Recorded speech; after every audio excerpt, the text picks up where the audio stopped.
Hey guys, Goldstein here. I just spent a couple of minutes speaking to a father whose son was killed by a Hezbollah rocket directly on his IDF Jeep a few years ago.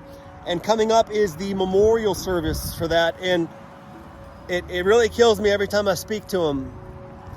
And I wanted to get one message across.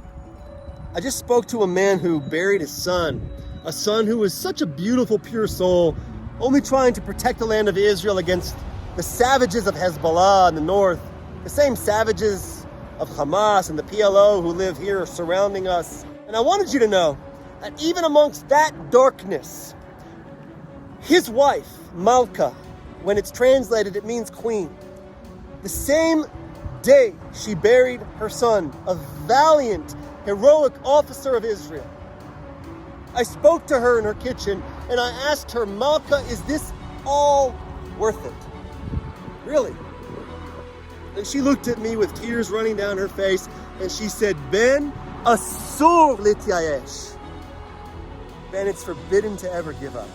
And now I have the honor and the privilege and the blessing to put myself on the line between those that threaten the genocide of the Jewish nation every single day in their textbooks, in their town squares, in their government meetings. They pay the murderers of our children salaries. I learned from Malka. I learned from her husband. I learned from all of Israel, and I stand on the shoulders of giants. Your children will inherit this land. My children are doing it right now.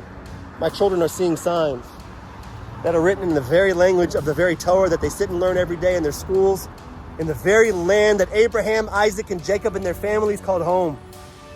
You're witnessing the impossible.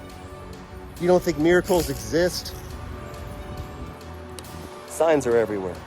God bless you all from beautiful Israel. Light some candles for Shabbat tonight. Shabbat Shalom.